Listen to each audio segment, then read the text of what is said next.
This is a Reforged reaction, and in this video, I'm going to be reacting to a brand new video, a Constellations Questions Talking Starfield with Todd Howard. If you like this Reforged reaction, be sure to check out my other reactions and check out my channel where I stream live. Reforged Gaming should be linked below. So I've not watched this yet. Let's dive right in. Oh, it's serious. The music. Hi, I'm Jess Finster, Community Director, and I'm here visiting Bethesda Game Studios, where the team is hard at work on Starfield.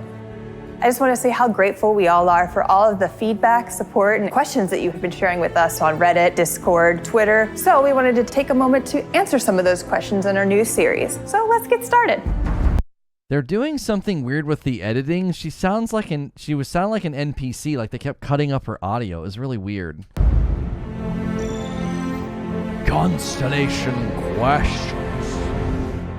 First thing that we want to know is what inspired Starfield? Oh, you know, so many things. I think the main ones that, I'm going to go back, like, in time here.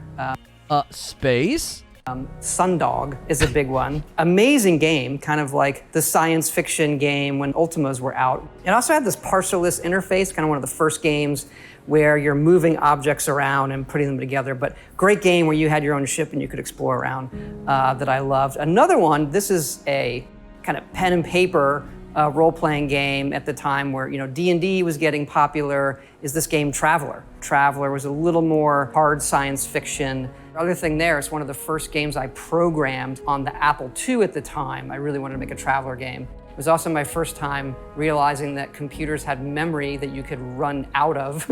I can already see the comments, people saying, you've been running computers out of memory for 40 years now, but that's it. You make buggy games, Todd, and always have. An easy comment, everybody. You can do better. But I can do better, and I will. Just wait. But those are the big ones, hearkening back to those old role-playing games that we loved, and hey, can we pull off something like this with today's computers and consoles, and et cetera? You mentioned hard space or hard sci-fi, and I know that that's one of the things that's been hotly debated in the community. Is Starfield considered a hard sci-fi? I never quite know, because that's always like, what do they think it is if you say yes or no? I think it is more hard to us, hard science fiction, where you can draw that line from, okay, here's how man explored space, and you can even look at our ships and say, all right, that has some, visual identity back to that. But it's a trap question because it's a video game, right? Like a hard science fiction video game. So for those of you that don't know, hard science fiction would mean like they can't break the rules and give you space magic and casting fireballs from your hand and stuff. And I mean, as far as things that are hard, apparently it's also hard for Bethesda to make ladders. Okay, let's move on here. Would be you die in space cold. And a good example, we were really into fuel and how the gravity drive works, and I'm reading papers on quantum physics and bending space in front of you. You don't actually warp, you bend the space, you bring the space towards you. And so we were playing that, and it became very punitive to the player. Your ship would run out of fuel and the game would just stop. You just want to get back to what you're doing, so we've recently changed it where the fuel in your ship and the grav drive limits how far you could go at once, but it doesn't run out of fuel. Maybe there'll be an update or a mod that allows that, but that's what we're doing now. I mean, that makes perfectly good sense.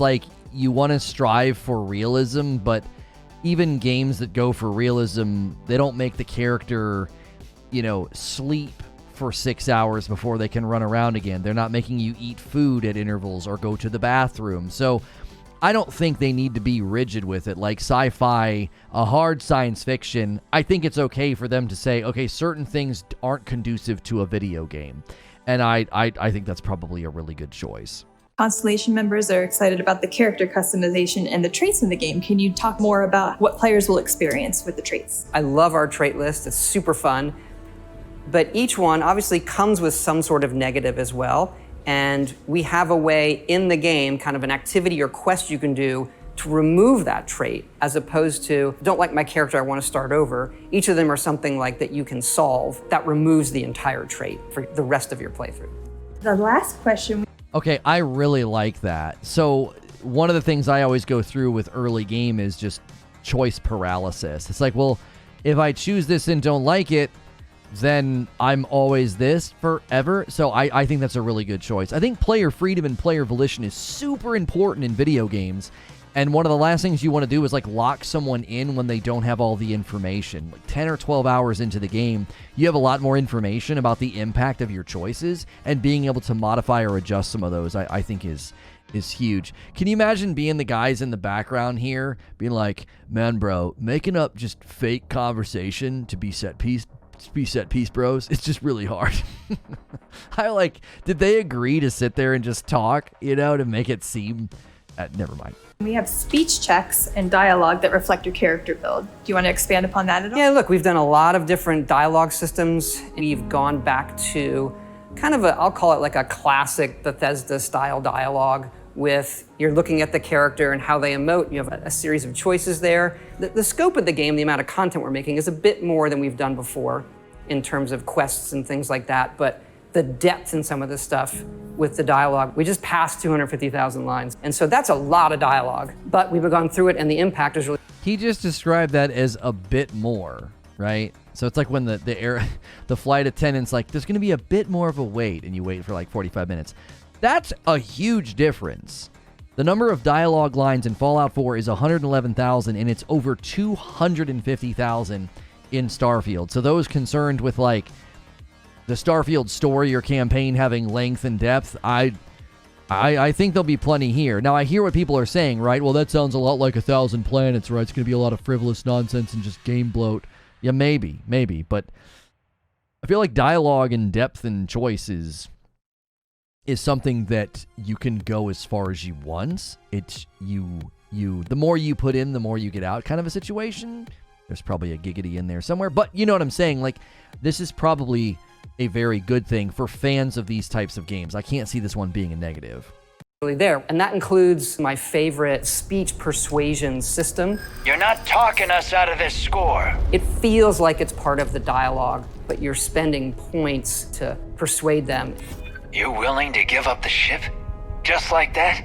It feels natural, not like I've entered some other mode where I'm not doing regular dialogue. It's just I'm in this mode of persuading you. That looked really good, I'll be honest, and that sounded really good. That was good. It even looked good. Sorry, Todd, that's a bad freeze frame. Sorry about that. To get what I want. Having a way with words might prove useful.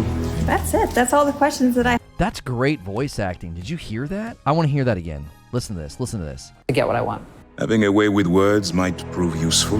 That's it. That's all the questions that I had for today. Yeah, this has been great. Everybody out there, keep it coming. We do really read it all. And also, we look forward to showing you more of the game in the future as well. Thanks, everyone, for tuning in. That's all we have for today. But don't forget, you can submit your questions at the hashtag below. All right, hashtag below Starfield questions. So I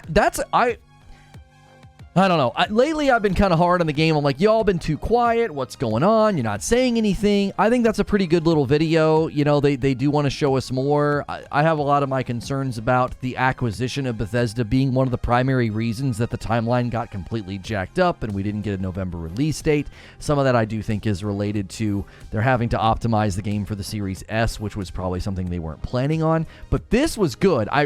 The voice acting sounded great. That dialogue interaction seemed like something that I would actually enjoy doing, and I don't typically like doing that, but it was going to give it that Star Trek feel of you sort of charting your own course. So, good video. Excited about Starfield. This actually is one that landed on me and gave me a little bit more confidence in the systems that they have built within the game, and typically those systems are what really support and keep the game going.